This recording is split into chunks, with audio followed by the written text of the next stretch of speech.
Try to stop a pipeline from being built on my property. Poisons the air, water, ruins crops, kills cattle. We had a baby on the way. What the fuck do you think you're doing? This isn't your land! You can't block the road!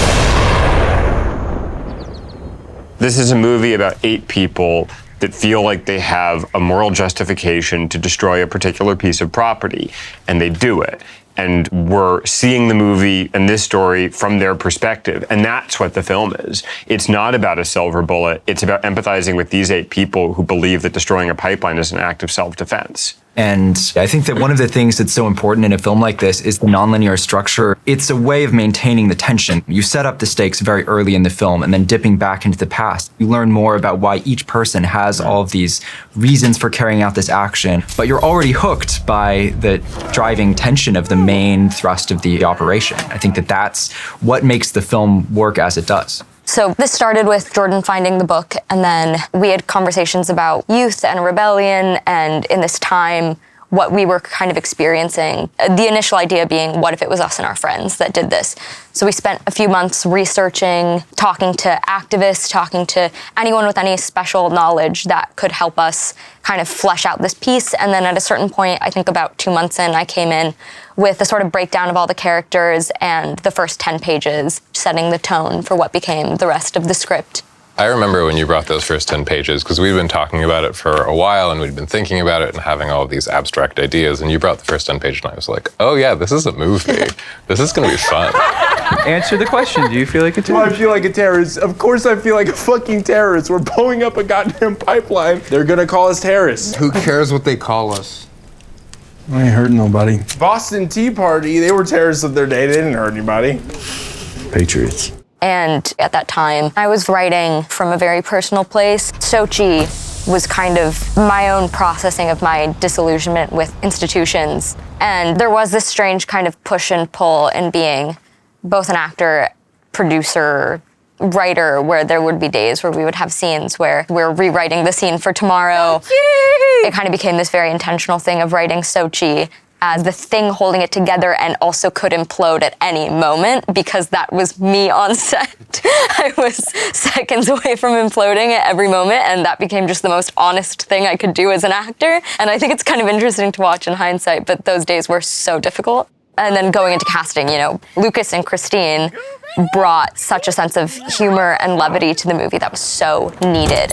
What's up, Dwayne? Good to meet you too.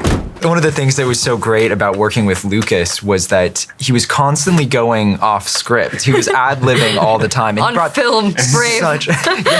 He brought such needed moments of levity. I think that one of the things that's so important in a film like this is that realistically, if you're trying to tell this really naturalistic and realistic story, people are going to be funny. You bring a bunch of young people together and they're going to be riffing and making jokes. And I think Lukas brought that element of realism to the performances. And thank God for that, because it made it so much more entertaining. And of course, it was very fun for me as the editor. And Forrest also was somebody who did so much work on his character that he literally became a producer on the movie, because in the script, that character was pretty different, was from a completely different place, had a fairly different background. You know, so Forrest kind of rewrote that entire character, that entire backstory.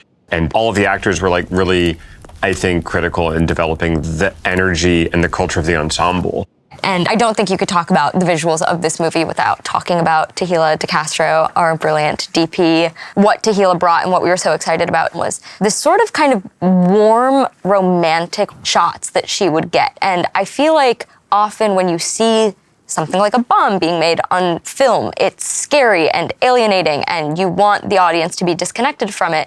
So the contrast of kind of Tahila's warm, welcoming frame of these bombs and these people and all of it coming together, I think, is kind of what makes the movie work on a gut emotional level. Her cinematography is just so responsive to what's happening in the scene. It's always following the action and never anticipating it. But at the same time, it doesn't sacrifice any of the style that she brings to the table, which I think is just such a difficult balance to strike. And I'm constantly amazed by her work there. Tequila's work is also very naturally kinetic, and I think that we knew that this is a movie about action, this is a movie about movement. Hey!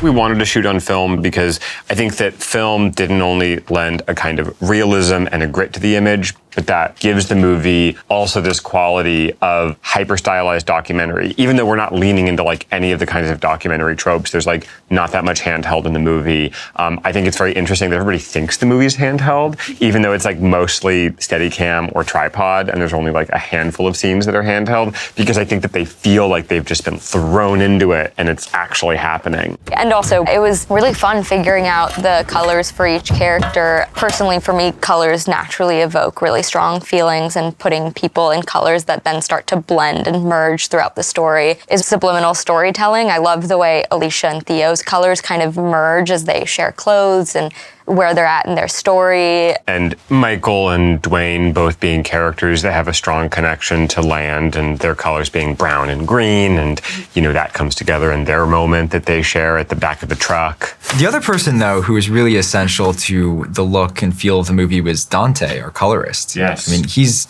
incredibly skilled at his job and has such a great, tight working relationship with Tequila, but I think we also put him through so much in the course of grading the film. We spent so much time on it because it was essential to get all of the colors exactly right. Like the red barrels are so, for lack of a better word, iconic. I think it's really emblematic of what the movie is all about. And we had to get that exactly right. And then also just getting all of the desert, sand, and skies exactly dialed in was, I think, such a huge technical feat for him and for Tequila. And our production designer, Audrey, is able to balance that kind of character work with, this like large-scale production work of building a pipeline, having to figure out how to construct 150 feet out of cardboard that looks totally photorealistic and that we can also blow up. Yeah, I think the first time I saw that pipeline in real life, I got so emotional. That was the thing. I thought, there's no way this cardboard pipeline will look good. That'll have to be CGI. And oh my God, it looked so good in person. I think one of the coolest parts of making this film, at least from my perspective, was working with Gavin, our composer, who's insanely talented. And also, I think Danny is incredibly skilled at getting Gavin to deliver 120% on every film they work on together. Gavin went to set and started recording various sounds just in the natural environment and things like sounds of pipelines, and then taking all of those samples and building an entire palette around that. And I was really excited to work with Michael Odemark, our sound designer, was because when he read the script and he saw, I think, kind of an initial assembly of the movie, his gut was, he was like, this movie needs to be exactingly accurate and grounded and realistic and documentary with everything except for the oil sounds. And he's like, the one place where we want to go really fantastical, where we really can like push the reality of the movie is in the oil, because that is the antagonist. There were a lot of times where, frankly, I felt like I was kind of punting in the edit, and I was just saying, trust me, this will be great with some sound design. I had this feeling that it was going to be great and that I didn't need to touch a single thing with the picture, but that the sound design needed to be exactly right for it to work. And it was just such a testament to Mike's incredible abilities as a sound designer. He really just delivered even beyond my wildest hopes and dreams.